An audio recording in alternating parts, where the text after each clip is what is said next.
Good day, ladies and gentlemen, and a very warm welcome to the AGS Transact Technologies Limited Q4 FY22 earnings conference call. Please note that this conference call may contain certain forward-looking statements about the company, which are based on the beliefs, opinions, and expectations of the company as on date of this call. These statements are not the guarantees of future performance and involve risks and uncertainties that are difficult to predict. As a reminder, all participant lines will be in the listen-only mode. There will be an opportunity for you to ask questions after the presentation concludes. Should you need assistance during the conference call, please signal an operator by pressing star then 0 on your touchtone phone. I'm now glad to hand the conference over to Mr. Ravi Goyal, Chairman and Managing Director of AGS Transact Technologies Limited. Thank you, and over to you, Mr. Goyal. Thank you. Good morning, everyone. A very warm welcome to each one, and thank you for joining our Q4 and FY22 earnings call. On this call, I'm joined by our CFO, Mr. Saurabh Lal, and SGA, our investor relations advisors. For us, FY22 has been a significant year for AGS Transact Technologies in terms of stock exchange listings, launch of our digital platforms and solutions, expansion of ATM networks, and conceiving and delivering numerous automation solutions. During the year ended March 31, 2022, we successfully expanded our operations, servicing approximately 465,000 customers touchpoints across 2,200 cities and towns in India.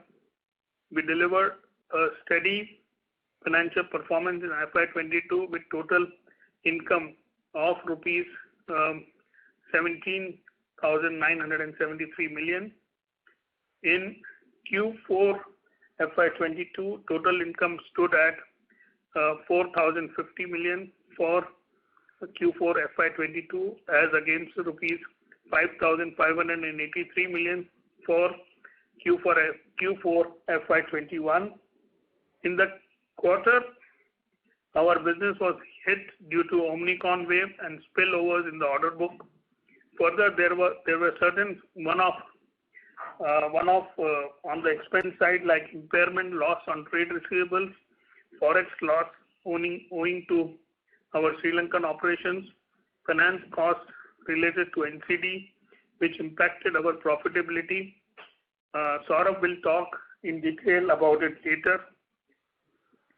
Our adjusted PBT, excluding the impact of these one-off items, stood at rupees 869 million in FY22 versus rupees 853 million in FY21. Overall, our business is in good shape, as reflected in our operating business performance in the quarter, and we are very confident that we'll be able to deliver a stronger FY23.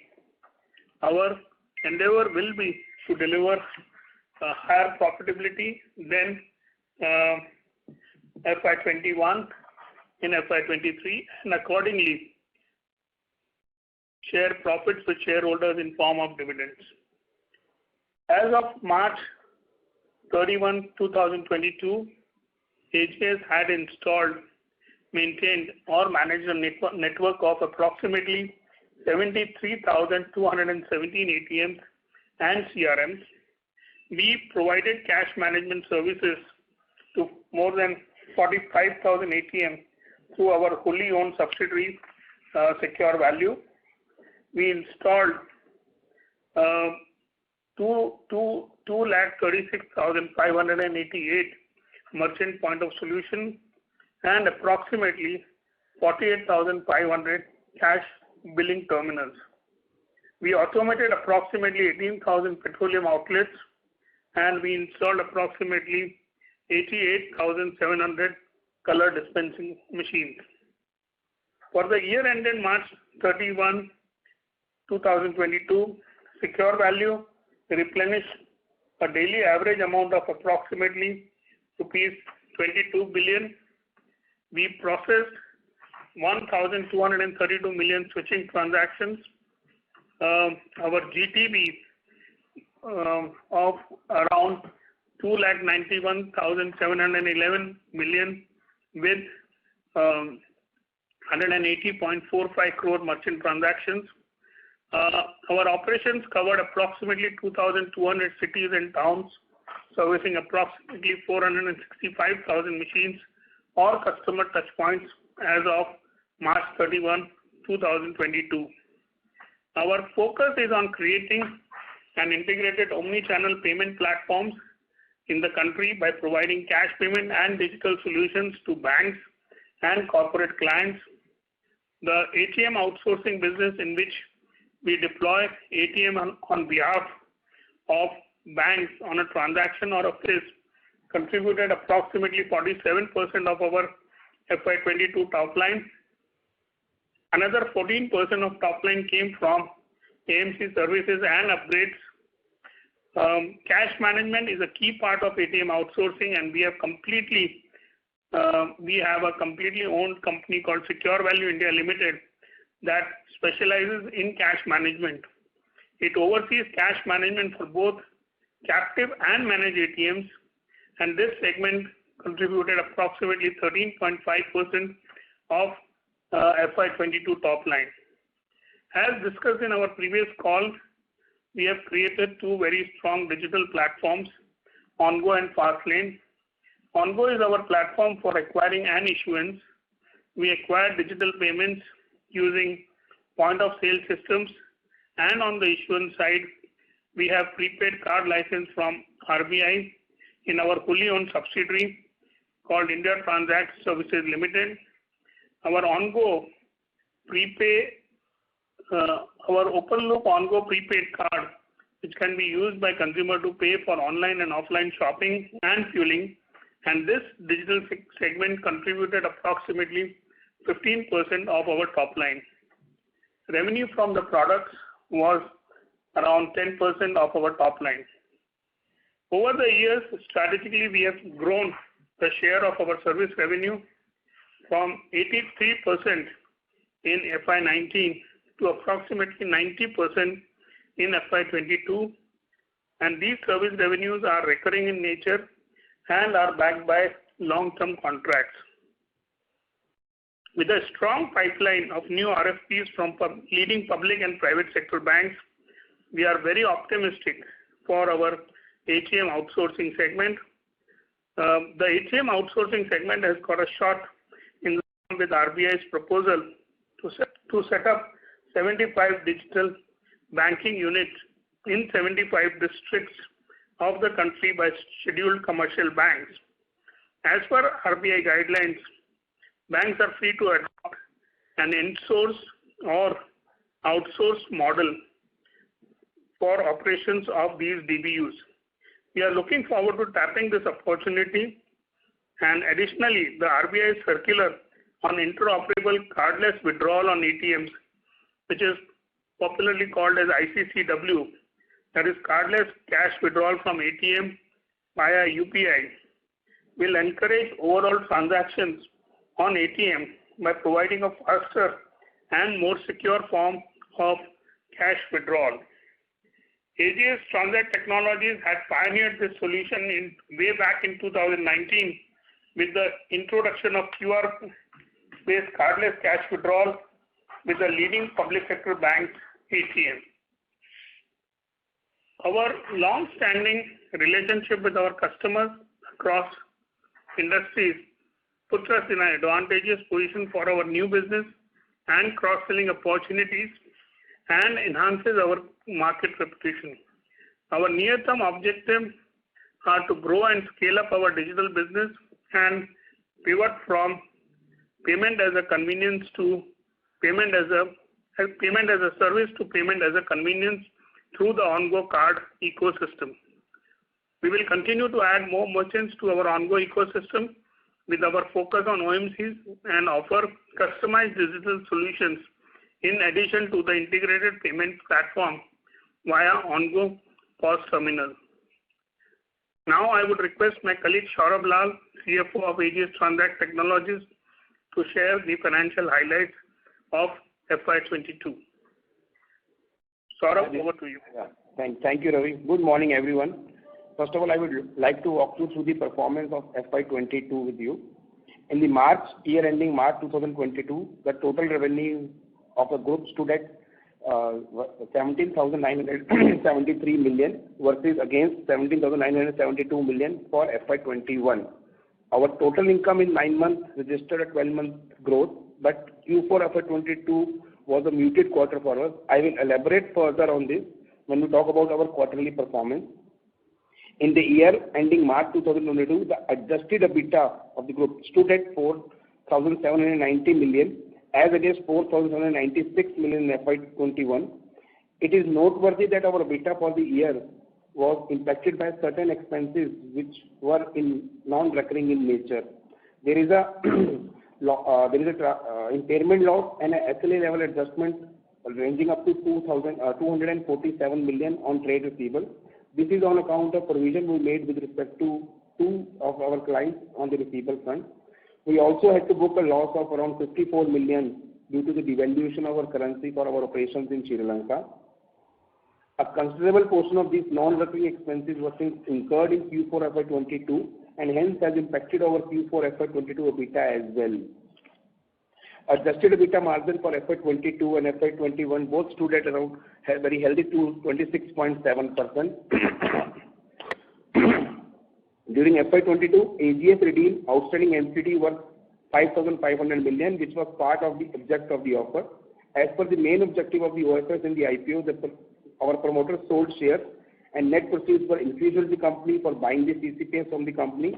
As a result, our finance costs include a non-recurring expenses of 1,034 million of interest on the listed NCDs and 74 million of prepayment charges and other amount we have paid for this loan and NCD repayments. Our adjusted PBT excluding all these non-recurring expenses stood at 869 million as against rupees 853 million in FY21. Now I will take you through the segment-wise performance of the company. On a segment-wise perspective in FY22 comprising of 3 major payment segments that we have, or I would say business segments. One is the payment solution segment, which constitutes of 2 business verticals. One is cash business and the digital business. The overall performance of this business constitutes to be 76% of our total revenue. 61% came from cash management business and 15% came from the digital business for us. Banking automation solutions contributed 11% of the total revenue and other automation solutions constituted 13% of the total revenue. During the year, our banking service segment results have shown a multiple increase in their profitabilities and the revenues also. Now turning to our performance for the Q4 of FY22, our total income stood at 4,050 million for Q4 of 2022 as against 5,583 million for Q4 and 21. This degrowth was primarily on account of drop in our ATM outsourcing business, which was hit due to decline in total number of transactions because of Omicron wave in January to early February, service level revenue adjustment, and lower revenue from Sri Lanka subsidiary due to the devaluation of currency also. Besides, our other business segments were impacting in certain extent due to the spill of our order books as well. The adjusted EBITDA for the Q4 of FY22 stood at 1,160 million as against 1,962 million for Q4 of FY21. EBITDA margin of Q4 of 22 stood at 28.6% as against 35.1% margin in the same period last year. Our adjusted PBT excluding all the non-recurring expenses stood at 147 million as against rupees 912 million for FY21. After our repayment of NCDs, we expect a record significant lower interest expense from the Q1 of FY23 onwards. Going over segmental performance for the quarter, our payment solutions constitute 78% of our revenue in Q4 of FY22. This segment includes cash solution, which contributed 62% of our total revenue. The cash solutions cover ATM and CRM outsourcing and managed services and cash management fees. That is largely driven by expansion in our cash management network. Digital solution contributes 16% of our total revenue. This includes revenue from POS machines, switching, transactions, and the fast lane banking business. Our banking automation solutions comprises of sale of ATMs, CRMs, and other currency technologies products and self-service terminals and related services and upgrades. This segment contributed 14% of our revenue. Our other automation solution business segment, which encompasses the sale of machines and related services to customers in retail, petroleum and color segment, the segment contributes 8% of our total revenue. With this, we conclude our presentations and open the floor for further discussions. Thank you. Thank you very much. Ladies and gentlemen, we will now begin the question and answer session. Anyone who wishes to ask a question may press star and one on the touchtone phone. If you wish to remove yourself from the question queue, you may press star and two. Participants are requested to use handsets while asking a question. Ladies and gentlemen, we will wait for a moment while the question queue assembles.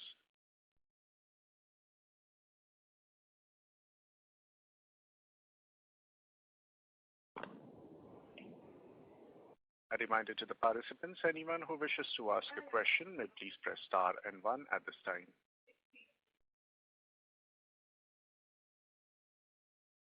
The first question is from the line of Manik Taneja from JM Financial. Please go ahead. Hi, thank you for the opportunity. Saurabh and Naveen, basically just wanted to understand what is the progress with regards to the POS implementation at the OMCs, because at the start of the year we were hopeful that we would be able to implement it across almost like 84,000 POS installations at the OMC end. However, it appears we are significantly behind the curve. If you could give us some broader contours of when we should expect this implementation to get completed. And the second question was with regards to our ATM cash management business.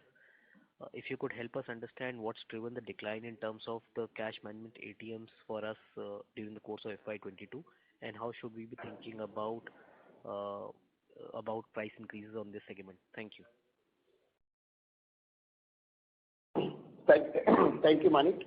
With respect to the I'll take this into two parts. One, as you said, we have a very, very strong order book from all the three oil marketing companies with us.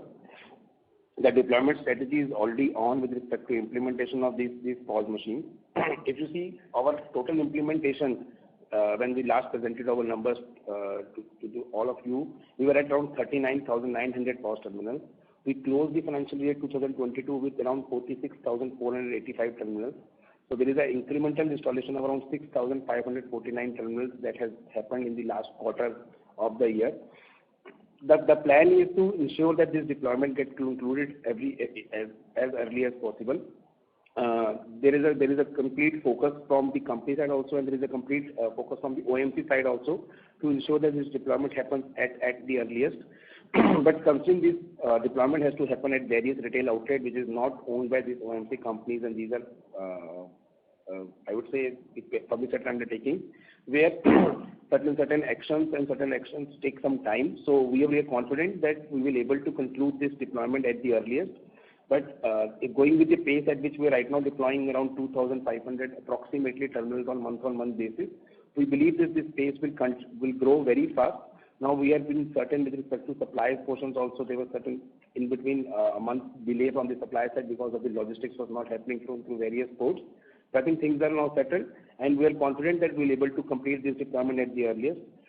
Allow us one more quarter to come back, whether the deployment will get over by next quarter or may take some more time. But yes, the focus is immediately to close this deployment on the OMC side.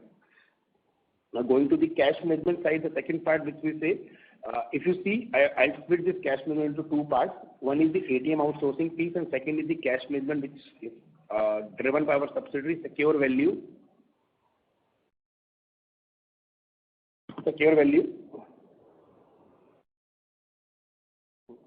In this Secure Value business, if you see, we have shown a significant growth as compared to last year. We did the total turnover around 400 crore, which has moved to 470 crore on a quarter-on-quarter, on a year-on-year basis. This revenue continues to grow. The business line that we have built through Secure Value because of various compliances and other things that we have done, it is helping us to build those models. And from the ATM outsourcing piece, yes, if you see on overall basis, this business is slightly down with respect to what we have achieved last year. But on overall basis, putting this business together, ATM outsourcing business and cash management business, we have delivered a turnover on 1,080 crore versus 1,135 crore last year. And on a quarter-on-quarter basis, we believe with the wave going down, the offices are opening up, the transactions are going up, the ATM outsourcing will continue to grow. With the new deployment from cash management services like CRM deployment and everything, I think we will see a good opportunity for us to deliver a very strong number as we grow and move forward in this next year and next quarter-on-quarter. Sure. Just a clarification question with regards to the OMC POS machines. Yeah. If you could help us understand what was the exact quantum of the GTV on the OMC POS machines in 4Q, because I understand that it was down sequentially despite the increase in terms of POS terminal fare. So, Manik, if you see on an overall performance basis, on a year-on-year basis, yes, the contribution of OMC GTV is increasing in our portfolio. It used to be 13,300 crore last year. It has moved to 22,480 crores this year on a contribution basis. If you see on quarter 4 basis, quarter 3, it is largely, I would say, driven by various merchants, either delaying their utilizations or not doing the full transactions because of various reasons with them. The merchants generally believes in doing early settlement of transactions, sometimes delay in transactions. That is one of the reasons. But if I split my revenue, which was around 5,000 crore of GTV this year versus 17,000 crore of GTV which we have achieved last year, which was approximately, I would say, around 5,500 crore, and we achieved that 5,000 crore of GTV.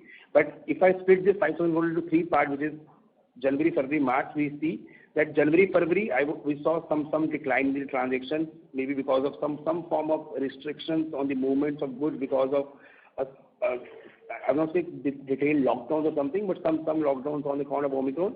But in the March quarter, as we closed month end, we were already back to 2,000 plus crore of turnover. So we believe these transaction numbers will grow at the same time.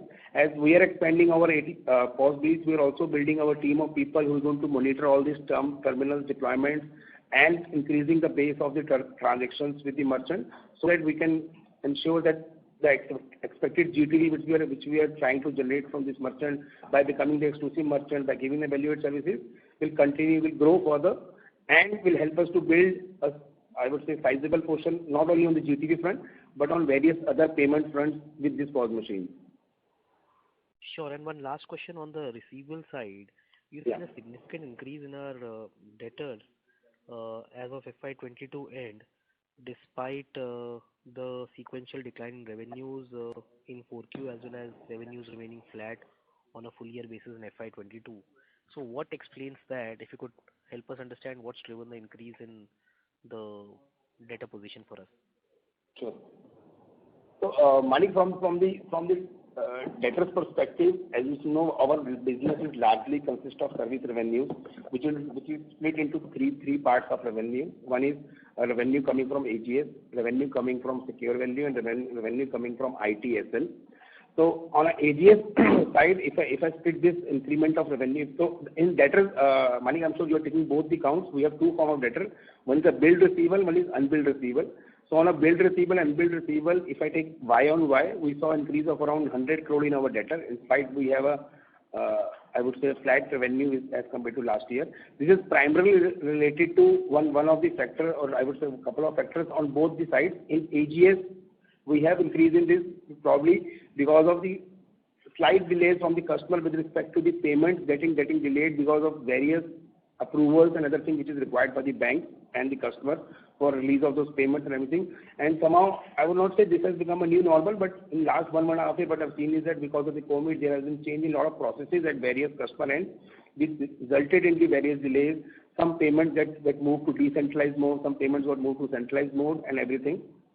Similarly, in secure value, if I split the major increase as a common secure value also, this, if you speak from the company's operation perspective, since company has shown the growth in the revenue on a secure value basis, we saw some percentage of increase in their debtors which is in line with their revenue stream.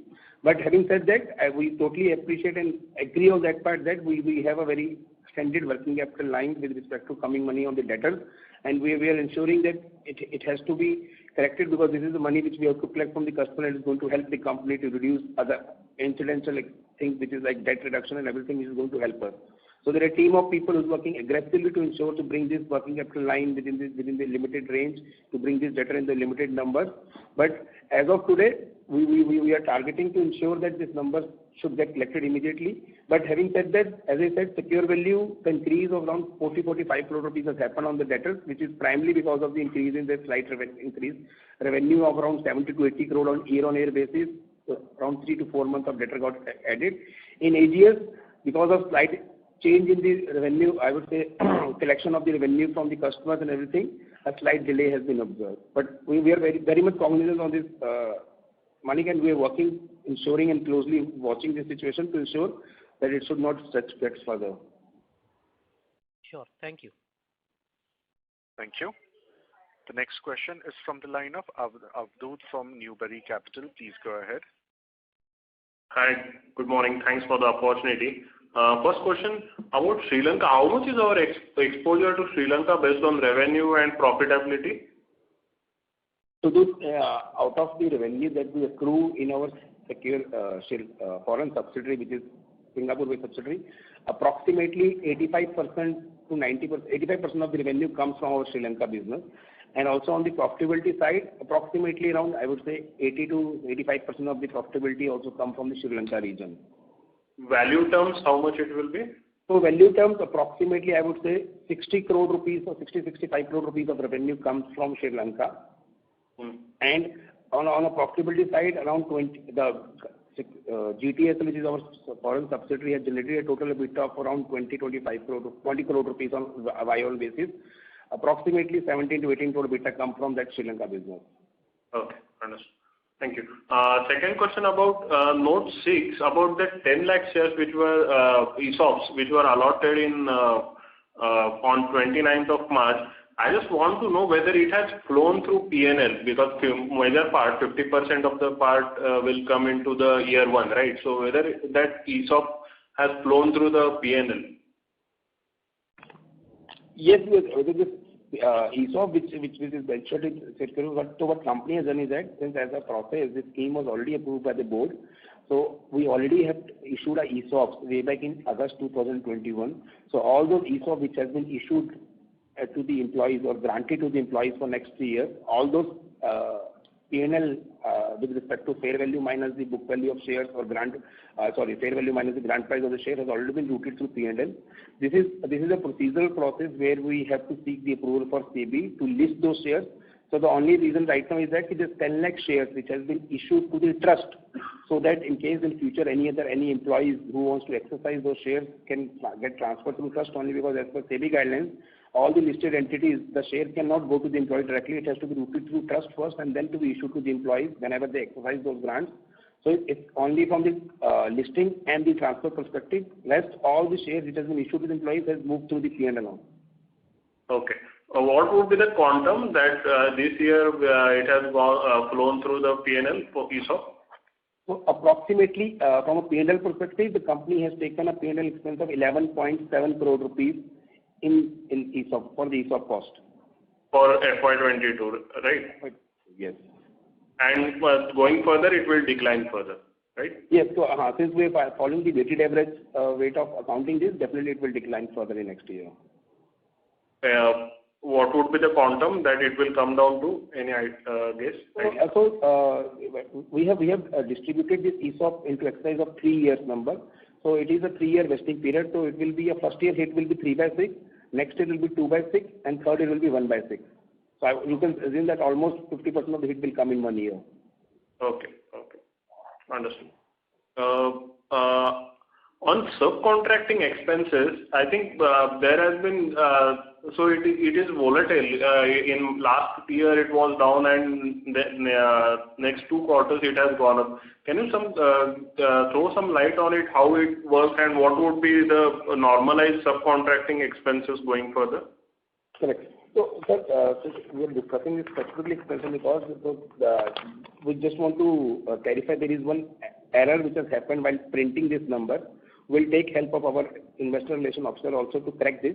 So if you see on FY21, the number which shows 1968 million, this number would have been 236 something 368 million, and the corresponding impact will be on the other expenses. So on an overall basis in FY21 to FY22, if you see the total number should have been 2368, which moved to 2638 million in a subcontracting expense. So in subcontracting expense, we have two part of cost which comes. One is the AGS third-party payroll cost that goes into subcontracting, and then our subsidiary Secure Value payroll cost that goes into that. So the increase of 36 crores, from 236 crores to 263 crores is primarily driven by increase in the revenue of Secure Value, for which we have hired new resources on the off-roll payroll. So that is the amount which goes into the subcontracting cost. So on a steady state basis right now for last 4 quarters, it will be in the range of 65 to 66 crores, because if the impact which you see on the financial which we have published right now, the impact is showing in Q4, which shows 229.50. If I add that 40 crore rupees of pasting of the number which got pasted in the last slide, not in the above slide, not above other expenses, it will come in the range of 62 to 63 crore only. Okay, so going further, you expect it into the range of 60 to 65 crore per quarter, right? 65 crore per quarter right now, but as we grow our business, so there will be certain percentage of ratio will keep on growing, and a percentage basis that. So like in Secure Value, if I keep on adding my business, we'll have yeah. Understood. As the number of ATM machines will grow, that revenue will increase in that proportion, right? So you can take a percentage of that, so subcontracting will grow in a percentage of revenue stream. On an overall percentage basis, it will be stabilized. It will be a stable number. And percentage-wise, how much it will be? So right now, I'll get back to you with the exact number. I'll split into AGS and Secure Value and give it to you. Okay. Last about the finance cost going further, it will come down as we have paid the. So what will be the quantum of finance cost going further yearly? So on a next year basis, as I said, we already repaid this 550 crore of NCDs, which has an impact of around 104 crore rupees on finance cost. So definitely that is going to get saved fully from the next year onward, starting from the Q1 itself. So that will be a substantial saving from that perspective. Otherwise, on a company's borrowing base, I think we tend to be not highly leveraged even this year also, because company tend to generate a sizable amount of either the cash EBITDA also, or from the cash profit also, or from the FCF also. So we'll not leverage ourselves. So I think the cost should be in the range of around, I would say, 50 to 55 crore rupees on an annualized basis for next year. Okay, understood. Just the last question about this OMCs contracts which we are having. This is just a basic question. At those petrol pumps, the only way of payment would be either cash or the cards which we are distributing, right? The machines that we are distributing, not the cards. Correct. The machines. Correct. Machines we are distributing. Yes. Is that the only way, or whether customers can pay through GPay or the Paytm scans? So I'll just explain you. So whenever a consumer goes to the retail outlet, he has a couple of options. One, as you rightly said, they can make the payment through the cash also, or they can use their debit card also or credit card also. Correct. And they can use another form like you rightly said, GPay, UPay and everything. So all form of digital payments are enabled on our machine. So a consumer can use this machine for GPay payment also. They can use these machines for UPI payments also. So our machines are enabled to generate a dynamic QR or static QR code on that machine, so that a person can scan and make the payment. And the machines are capable to take care of all debit card and credit card transactions. There is another form of payment generally happen in the petrol called prepaid programs also. Like a lot of petrol companies have their own prepaid fleet programs also. So our machines are right now enabled, and we are in discussion with various oil marketing companies to ensure those programs can also be enrolled in our POS machines, so that we can do the complete one-on settlement for all the sales that happens on the petrol pump. Understood. So whatever way they paid except cash, it will route through our machines only, right? From an income perspective, yes, but from a reconciliation perspective, even cash gets recorded in our machine. Since our is the ITPS terminal, so even the cash transaction get routed through our terminal, but yes, we don't get paid for that transaction. Correct. Understood. Thank you. That's it from my side. Thank you. Thank you. Before we take the next question, we would like to remind participants that you may press star and one to ask a question. The next question is from the line of Kashyap Pujara from Broadview Research. Please go ahead. Hi, Saurabh. Just wanted to ask you a question related to what are the one-offs in the current numbers. I just missed it. You did mention on foreign exchange and interest cost as well. Can you just repeat that, please? How much was the Sure, Kashyap. Yeah. So Kashyap, there are two forms of one-off we have covered in our presentation, also in our speech today. One is definitely with respect to the impairment of certain receivables and some SLA adjustment we've done it for some specific receivables that constitute approximately 24.7 crore rupees or 247 million. That is one. Second, we have, because of this Sri Lanka crisis, which everyone knows with respect to the currency devaluation, we have recorded a forex loss of approximately 49 million in our book because of devaluation in currency. Then there is a small amount of expense in the form of IPO which company has incurred of 1.3 crore rupees to us. Then there is another, I would say adjustment, not the one-off, which is the ESOP cost of approximately 11 crore rupees, which is again going to be higher if I compare this with last year, which was not there. So this is 11.3 crore rupees one-off.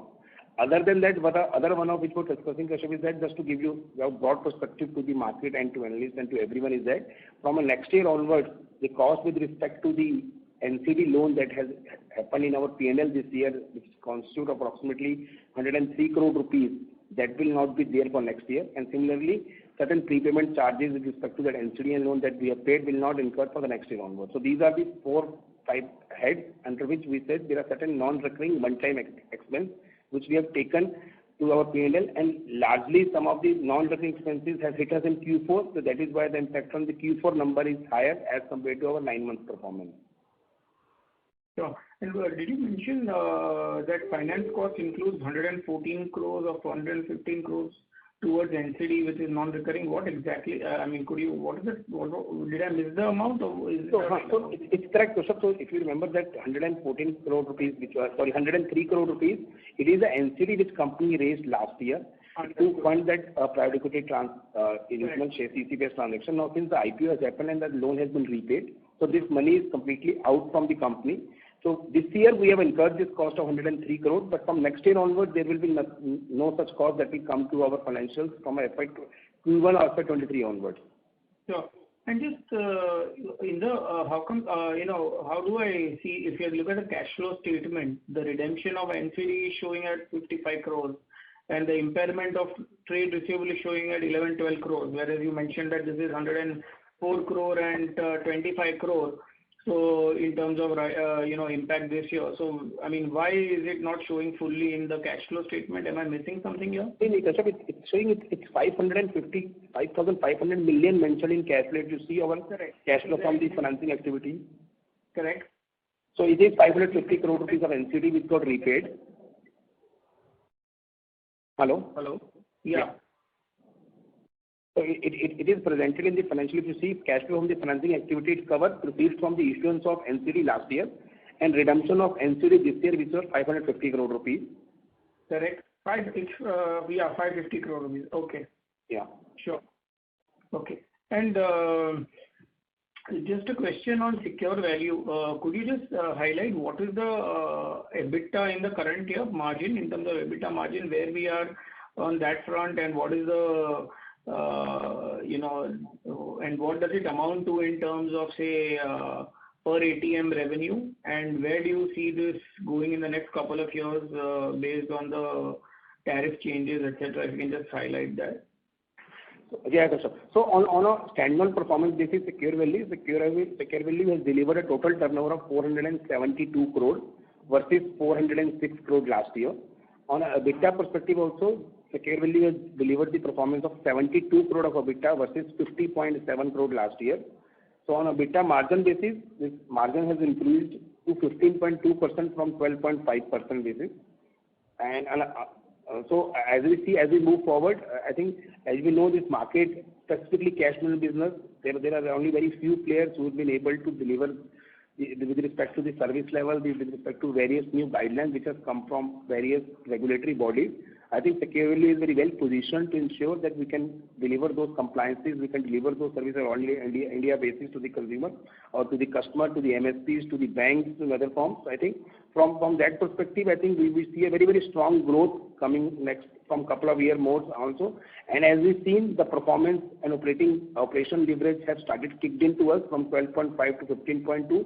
And as we grow our route planning, as we increase more and more ATM to our routes, I think we have still a very, very large market to capture, and we can very well reach to very, very good EBITDA margins, which I'm restricted to give you right number, but yes, we still believe that even though we have achieved a good growth of EBITDA by percentage-wise, 25% growth in EBITDA margin itself, we still see there is a huge growth opportunity still pending to be delivered and to achieve. No, that's helpful. What I just wanted to understand is what is the realization for ATM at the current point in time?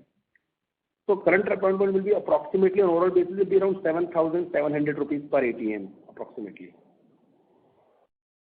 7,700 per ATM per month, basically. Yeah. Sure. And and where is our route compliance? I mean, how are we on the compliance front? Are we full? Have we kind of completed our compliances which are required? Yes, from a infrastructure perspective, Kashyap, Securely happens to be the company which did this first in the market and first in the country also. So from an infrastructure perspective, we have all the vaults as per the RBI guidelines and other regulatory guidelines. From a process perspective also, we have all the inbuilt processes. From a van infrastructure perspective, we've already laid down all the new vans. Even though with respect to new requirement which has come last year, I would say couple of years, and now the banks are insisting that we need to put the cassette swaps and everything into this. So all those cassette swap and everything, we have to rebuild the infrastructure for the cassette swap and everything. So we are building our vans and everything to build those cassette swap infrastructure on the van side also. So I think from a market perspective, we definitely we are way ahead and ensuring that our compliances are there from day one with us. Sure, fair enough. And on the receivable side in secure value, what would be the debtor days here? I mean, we know at the overall level, but just at this segment level, what would it be? So from a secure value perspective, I think overall debtor days would be approximately around, I would say, 110 to 130 days approximately. Sure. Okay. Great. Thank you, and wishing you best of luck for the next year. Thank you. Thank you, Kashyap. Thank you. The next question is from the line of Ankit Agarwal from ARC Capital. Please go ahead. Yeah, thanks a lot. Sir, I have a question. So your press release mentions that the ATM outsourcing segment has got a boost with RBI's proposal to set up 75 digital bank units. So could you throw some more light on this initiative and like how will it translate commercially for us? So just to confirm that,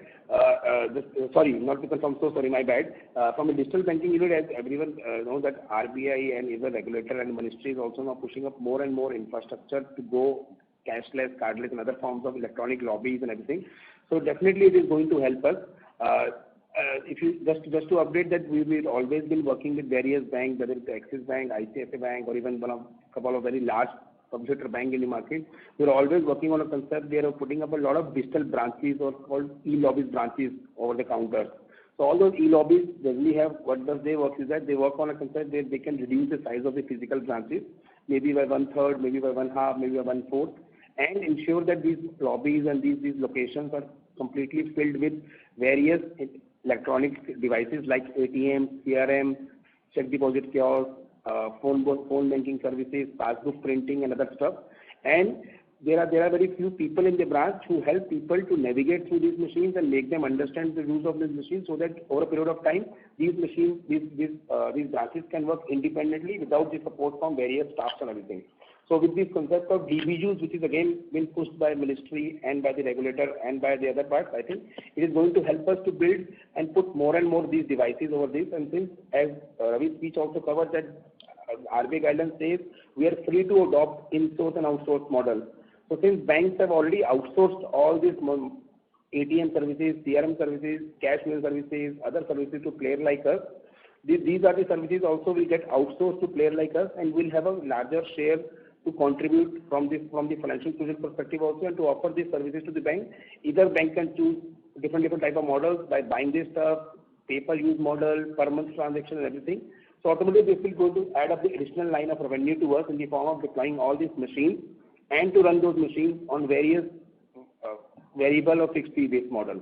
Where banks are right now already started discussing with us now, because since they have a target to complete this 75 DBU by 15th of August, so we're already getting a lot of queries or inquiries from all the banks who have been selected by this committee, where they have to put all these DBU unit effective and have to make it active by 15th of August. Yeah. So Saurabh, this is Ravi here. I'll just add the private sector and the public sector banks have been putting these electronic lobbies, like SBI had this InTouch, and Bank of Baroda had big lobbies, electronic lobbies. But with this new initiatives, what we see is that the RBI has given a kind of a structure and started designating it as a branches, and we see this going forward as a big change in the branch rollouts of all the private sector and public sector banks. What it means basically is that there would be very few people in the branches, and with the clear-cut mandate from RBI that there won't be any cash transactions would be done by the physical tellers, it would be all done through electronically. What we see is that it would be all bunch of recycling machines, ATM machines, and different types of kiosks to make the transactions electronically 24/7, and maybe one or two tellers just to give or do a physical assist during the bank branch timings. And this would be the model which would be the future of all the rollouts in the country, and this we see it as a big opportunity going forward. Yeah. Thank you. So thanks for the detailed answer. That helps a lot. Thanks a lot. That's all it from me. Thank you. The next question is from the line of Amit Chandra from HDFC Securities. Please go ahead. Yeah. Hi sir, and thanks for the opportunity. So my question is on the so we have like CRMs was an opportunity where we are seeing growth. So how many CRMs we had in FY22, and also in terms of unit economics, if you can explain how different it is from the ATM like ATM business, or are we like profitable on it, or are we at break even on the CRM business? Sure, Amit. So Amit, on the CRM side, as you said, there is a lot of requests coming from the bank side also. Various new tenders which are coming in the market also have those clauses where banks wants to apply more and more ATM. And what just Ravi also covered, that with the new initiative from the government of India with respect to DBU. So CRM is going to be definitely one of the critical component of that DBU to become effective, because this machines will enable the cash deposits and cash withdrawals at the same time. Coming back to unit economics and everything, Amit, there are still we are discussing with the banks. There are 2 or 3 types of models which we are working right now parallel with the banks. One, where these CRMs are being used by banks only as a deposit machines, where these machines are not being utilized for withdrawal purpose. So a couple of private sector banks are still using these machines as standalone machines for accepting the deposit from their honest customer. Means wherever these machines are installed, they are guiding their customers who are coming to the branch to use these machines and take instant credit. There are one of the private sector banks who has gone ahead and even using these machines for recycling the cash, where the machine is not only get utilized for depositing the cash, but also get utilized for withdrawal of the ATM money. So the same machine gets utilized. So there the realization is linked to the revenues which come from deposit also and for withdrawal. So that machine CRM, that is actual utilization of CRM is called cash recycling or currency recycling machine. Our relation is purely linked to the transaction, whereas other machines, as I said to you, various other private sector banks specifically using the machine only for deposit purpose, and it is very difficult for us right now to foresee or forecast that how much deposit rush will come on those machines and how much deposit penetration will come. We are working on a fixed fee model with those banks. So unit economics is different from both the angles. Where machine is getting used for a transaction withdrawal purpose, so we get paid for per transaction withdrawal set as similar to what we're getting for all the ATMs. And over and above, additionally, we get the deposit extra revenue again in the form of per transaction. But since these machines are right now only using the honest transaction means only the bank branch customer can deposit the money. The interportability has not been activated by the various banks, so that other bank customer can come and deposit the money. So from a profitability perspective, both these models are profitable right now. As I said, one machine which is performing both the functionalities of withdrawal and deposit is giving us the additional form of revenues of withdrawal and deposit. Definitely their profitability will be higher as compared to the machines which are right now using as a standalone machine, where machines are only performing deposit functionality. But here we are not carrying any risk of transactions and we are entering into a fixed fee contract with them. Amit, we are happy to share. We can share on one-on or other things on that. What is the actual profitability of both the models with you? So how many CRMs we had at FY22 end? So we have around 4,072 CRMs with us. So in the last quarter number you mentioned 4,022. So we have hardly seen any growth there, right?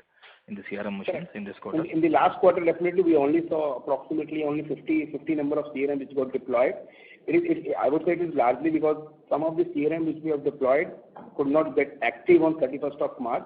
We have a big number of CRMs in our portfolio which were there in the CD as of 31st March 2022, which we are confident that will get activated in the first quarter. But yes, from an incremental perspective, live CRM perspective, we could only make 50 CRM live. Okay. And in terms of the transaction-based ATMs we have, so what is the current run rate we are running in terms of number of transactions per day, and how that like number has panned out in the last quarter? So again, Amit, on this part, since we have 2-3 major contracts with the customer, bank like SBI, bank like HDFC, bank like Axis and ICICI, so all these banks are working on a different. I would say PSU's bank specifically, where we have a transaction fee-based model, they are more or less, I would say, has come to the pre-COVID level, or their transactions levels are more than, I would say, 110 to 120 transactions per day specifically. Now it's coming to the other private sector banks. I think all these 3 banks are working with different mode of transaction. But I would say still they have not reached to the pre-COVID level of the transaction.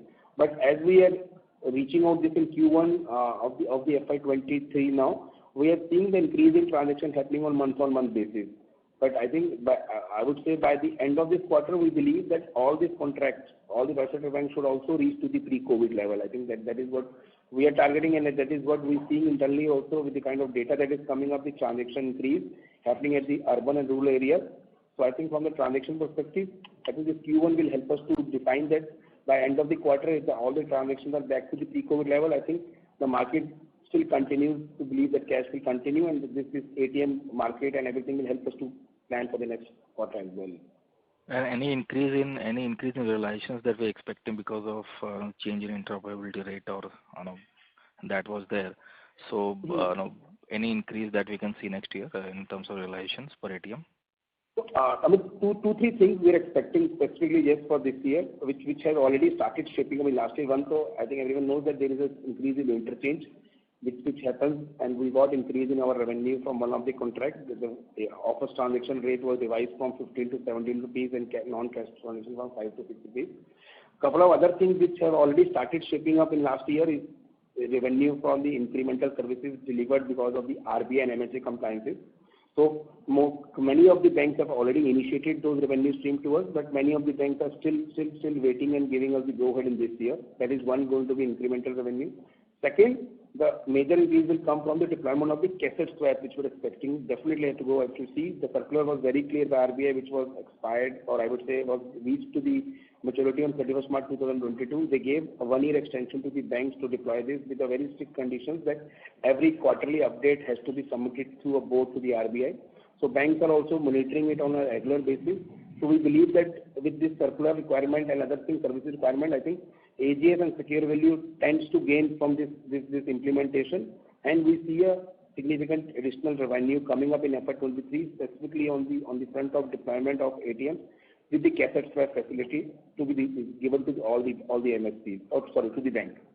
Okay. And sir, in quarter four, we have seen sharp increase in the unallocable expenses, which was around 55 crores, right? And so can you please provide the breakup of this unallocable expenses? What exactly it is? So it is the corporate expense plus what all components are there? So it is largely driven by so if you see on overall basis, on a year-on-year basis, our unallocated expenses is in the range of around 11% to 12%. If you see on overall basis, it is 146 crores or 1,460 million for last year to 1,611 million, which is 161 crores. Yeah. What we have seen is the definitely increase in the quarter four of the year is that basically with respect to the various revenues, which I would say unallocated expense in the form of some other SG&A expenses which the company has incurred in this year, specifically in the heads of, I would say, legal and professional charges, certain insurance charges and everything. But on an overall basis, I think the allocation remains overall stable with respect to the around 11 to 12%. But specifically on the Q4 basis, which we've seen the rise either from the increase from this you think 32 crore to 50 crore, largely driven by certain expenses which has been incurred by the company in the Q4 specifically for various services which we have availed. But happy to we can share you with details that what has happened in Q4. Yeah. And sir, on the interest cost, so as you said, 105 crores obviously will be saved. But out of the 250 crores of interest cost, so if you can provide what was the breakup on interest on borrowings and interest on lease liabilities, and how the interest on borrowings will be there for the next year, because because we have been seeing increase in the debt levels for the company. So if you can provide clarity on how the interest cost will be there for the next year. Yeah. So, Amit, on the interest part, there are three components of cost. One is definitely out of this 250 crores, 104 crores specifically linked to the NCD, which definitely will not be there for the next year. After that, there is another cost of interest on lease liability, which is approximately around 40 crore rupees, approximately.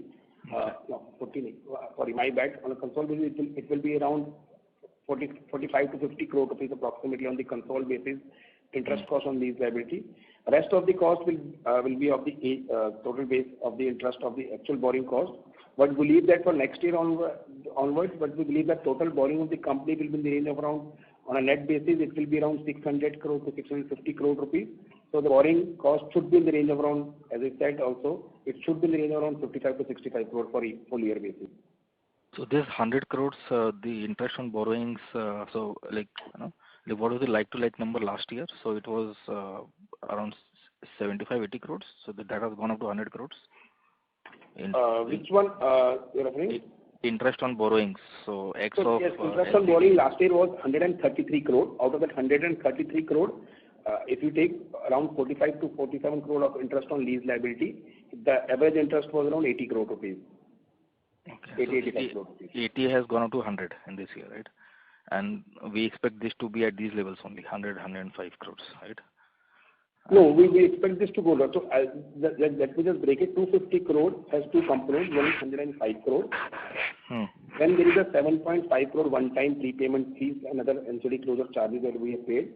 Then we have around 45 crore of lease liability that we have around 250 minus 105 minus 45. So approximately 92 crore rupees, which is left, which is 90 crore, which was similar to last year only, 90 crores. But this year, we will definitely expect this to be come down because of the, I would say, since the leverage of the company has come down, we probably may be able to negotiate good rates with the banks also. Our rating has also been upgraded. We have been upgraded from A+ stable to A+ positive outlook. So our rating review is definitely due in next couple of quarters. If it goes, so we may get a further upgrade in the rating also. So I'm sure we'll be able to save on certain costs of the borrowing. But having said that, because of the other pressure from the market, inflation and everything, we may have to subtract that reduction because of the market forces increasing the cost of borrowing for everyone. Okay.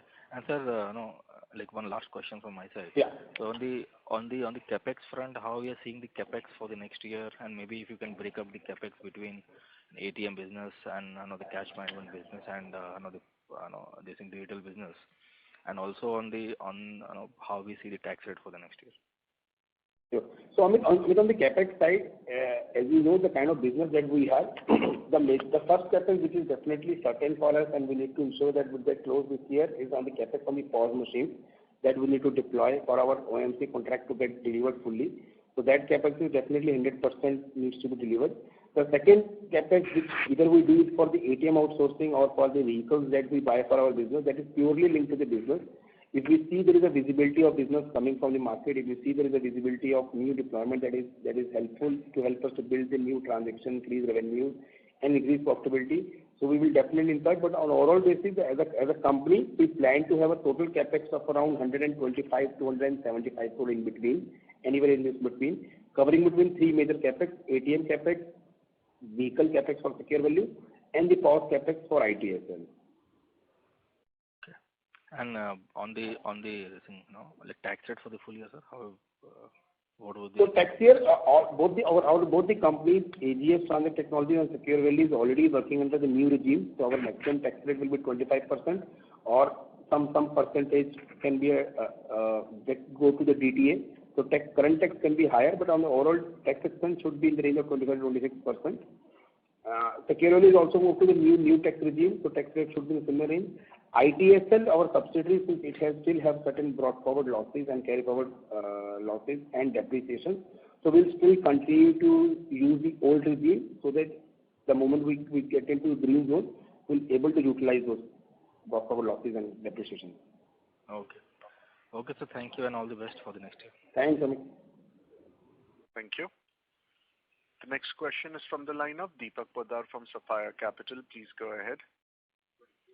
Yeah, thank you very much, sir, for the opportunity. So, first up, just wanted to touch upon the interest that we were discussing with the last participant. Now, out of 250 crores, 103 crores NCD expense will go away. So, 150 crores plus 40 to 50 crores of lease liability. So that's about 200 crores and maybe 30-35 crores of savings on cost of borrowing. So that comes to about 160-170 crores is the interest cost. In that range, one may look at this year, right? So I would say, as I said to Amit also, that out of 250 crore rupees of borrowing, 105 crore is a one-time interest cost borrowing that will go out fully. Then there is another cost of around 7.5 crore rupees, which is again a one-time cost of the payment and prepayment charges of loans that we have repaid will go out. So automatically this 112 crore rupees will go out. So if I remove 250 minus 112, so we left with 138 crore rupees of a borrowing approximately. So with a similar level of borrowing that we had last year, and we're targeting to continue the similar level of borrowings as we generate more and more internal cash flow, I think the borrowing should be in a similar range of around 130, including lease liability, if you want to take it like this. Okay. Okay, understood. And secondly, this 24 crores impairment loss charges, right, that you mentioned, the breakup of the non-recurring expenses? Yeah. So, sorry, please go ahead. Can you kind of give more details on it? So what sort of impairment loss you're talking about here, and what's the probability that it will not reoccur going forward? So there are two breakups into this. One is the impairment loss, and in the commentary they mentioned that it is a SLA also. So there are two specific customers. One is a very big retail customer in the market where we had certain exposures, but because of the recent development in last 1.5 months, we have taken a 100% provision on that receivable that is due to us. So we discussed with our the board of member also. We discussed with the other independent sources also, and I think the advice that came to us is that since the outcome of that, I would say difference of opinion which has happened in the market, and the probability of recovering that money looks like uncertain. So we have provided 100% provision for this. So that is for sure that not going to come again, because we have already provided 100% of the provision for that amount due from one of the very big retail company in the market. Second provision is come from again a very big PSUs of the market. There is a reconciliation which were going on with the PSUs for a long time. there are a lot of conversations happening, not only with as an individual as a customer, but this was the industry as a whole, which has been discussing this with various that banks specifically, and there is an association specifically working to ensure that money should get recovered at the earliest. The amount of money was quite significant if I put all the parties put together. But since this money was not able to move in over the last 3 to 4 years, so we have taken a one-time SLA provision right now with us. Very hopeful that we should able to recover this money back, and as soon as we see that this money is coming back to us, we may able to reverse this in future also. But from a timing perspective, with the discussion with the board and our management discussions, our discussion with the auditor, I think it was advised to us that we should take some provision over this in the form of either the expected credit loss method or some time value of money. So that is why we provided this out. Okay. Understood.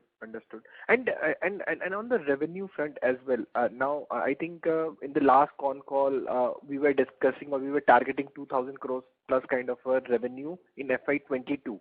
So what has changed since mid-Feb that we could not deliver on that? Yeah. So there are a couple of things. I think if I split my revenue into various forms, so we had 2-3 businesses which was definitely supposed to help us to build this 2,000 crore of revenue. Specifically, if you see from a banking automation solution business, which has now shown a significant growth as compared to last year. We delivered around 159 crore of revenue last year. It has moved to around 195 crore of revenue. And specifically, if I distribute further into service and product, the service has already delivered 163 crore versus 106 crore last year. So we had a very, very strong order book of banking automation service with us, which was very much visible for us that we can deploy it. And so though we missed it to deliver it in the last year, but we are confident that we can deliver it. So that delta was approximately 70 to 80 crore rupees, which we were targeting to deliver it by March 22. But because of various milestones that are attached to those revenues, since that those could not be closed, so we were not able to realize those revenue. One. Similarly, in other automation solution also, if you see, we have delivered a very, very strong performance in Q3, or I would say 9-month number with respect to one of the couple of verticals that is there. Again, since we had an order book with us, but somehow the subsequent order didn't came on a specific date and everything, so we have to spill over that quarter to the next year, and we again had a 50-60 crore of riding on that revenue. The third one is that, as we discussed 2-3 things, which has a couple of it like this, revenue impairment of SLAs of around 14 crore rupees has gone to my revenue reduction because that gets reduced from the revenue. Our subsidiary currency loss of subsidiary has also resulted into reduction in revenue, because what has happened is that whatever revenue Sri Lanka has generated in last 1 year, when I do a closing of that revenue, so I have to revalue that number as per the current currency rate. So though the forex loss of my investment or my loan from a subsidiary to that foreign company is 6 crore rupees, the loss of revenue while converting, that's not a loss of revenue, but like when I converting the Sri Lanka currency into INR, the revenue get impacted by approximately 10 to 12 crore rupees. Similarly, there are certain other various transactions we were targeting that we should get a higher transaction in Q4, but that has not come. So on an overall basis, that has actually resulted into around a delta of around 150 to 175 crore rupees for us. Okay, understood about this. So how do we see the revenue growth this year, FY23? So we were working on building up that model. I think internally we are already ready. Already teams are already working on the plan. Allow us another quarter to come back with the final guidance for FY23. But from the order book perspective, from the various revenue stream as we discussed on the cassette swap, MSA pricing and everything, order book for banking automation solutions, order book for other automation solutions. So we believe, and the care value dominance in the market on the cash value side, I think our target for next year is very, very strong. But allow us another quarter to come back with the revised guidance for FY23. Okay. Yeah, that's it from my side. All the very best. Thank you so much. Thank you. Thank you. That was the last question. I now hand the conference over to the management for their closing comments. Thank you everyone for joining us today on the earnings call. Appreciate your interest in AGS. If you have any further queries, please contact SGA, our investor relations advisor. Thank you so much. Thank you. Ladies and gentlemen, on behalf of AGS Transact Technologies Limited, that concludes this conference call for today. Thank you for joining us, and you may now disconnect your lines.